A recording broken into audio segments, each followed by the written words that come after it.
Chapter 24. To honour is to love. How care becomes the shape of love. Honour and love are often spoken of as if they live in different rooms. One is seen as a principle, the other as a feeling. Yet when you look closely, they are inseparable. To honour someone or something is to recognise its worth and to give it its rightful place in your life.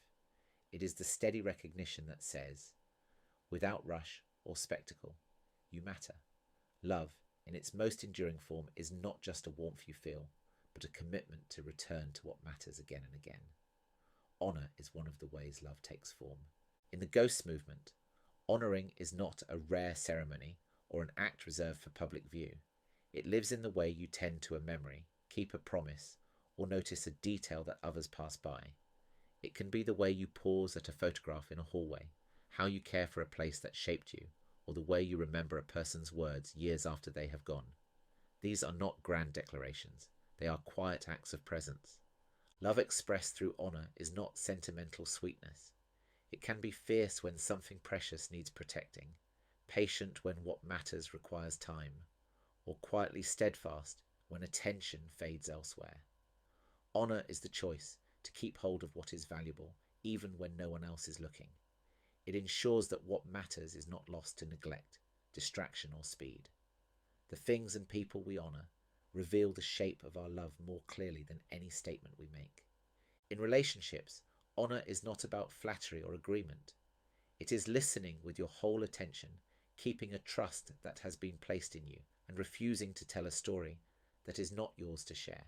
When it comes to the land, it can mean tending to it with respect, taking only what it can give without harm, and remembering the history it holds before you ever arrived. To honour in this way is to weave love into action. Honour is not about perfection or constant success. In the Ghost movement, it is understood as an ongoing return to the person, the place, the memory, with the willingness to see it as worthy once more. This return is the heartbeat of love. It does not demand that you never falter, only that you come back. It is easy to think of honour as an idea, but it becomes real through the way we move, speak, and make choices. When love is expressed as honour, it leaves a trace. It shows in your posture when you speak to someone who matters, in the way you face them fully, soften your shoulders, and meet their gaze. These small changes in the body are signals that you are present, here, and willing to give your time. Honour often shows itself in small, repeated actions that no one is keeping a record of. Repairing something instead of throwing it away, tending a grave, carrying forward a family tradition, or returning to the same place year after year. These acts do not announce themselves, they simply say, through their repetition, you matter. To honour a moment usually means slowing down. It might be a pause before you speak, a breath held before you pick up an object of meaning, or the quiet stillness before a story is told. These pauses are not emptiness. They are a form of acknowledgement, giving weight to what is happening. When honour becomes part of your body's habits, it shapes the way you mark time. Birthdays, anniversaries, and memorial days stop being just calendar dates. They become opportunities to physically return to what matters, to reinforce the connection between love and memory. In the Ghost movement, this is not saved for special occasions. It is part of ordinary life, where the bond between honour and love is given a visible, living form. Living honour daily does not mean chasing large acts.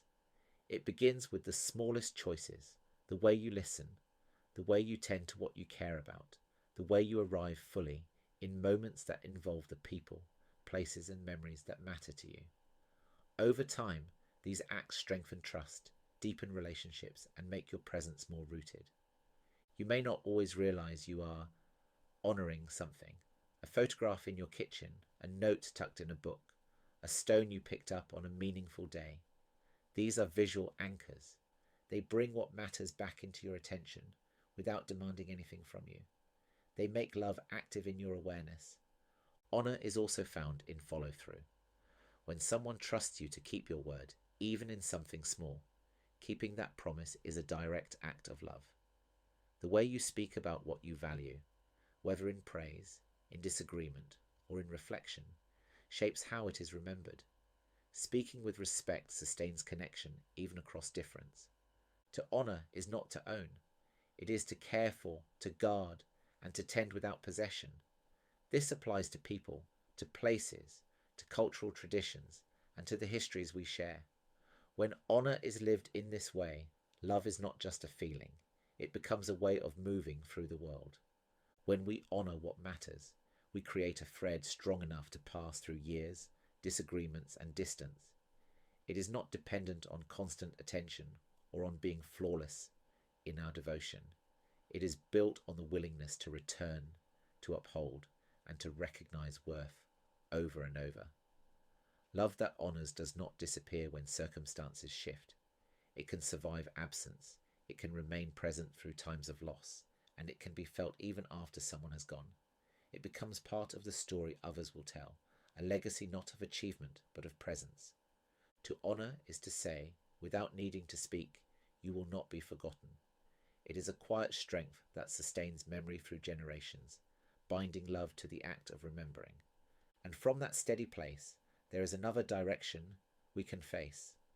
We can turn towards what has not yet arrived, to the strange ache of futures already felt. The next chapter steps into this territory, asking how we might live with the weight of what has not yet happened, and how love and honour can meet even the memories that are still to come.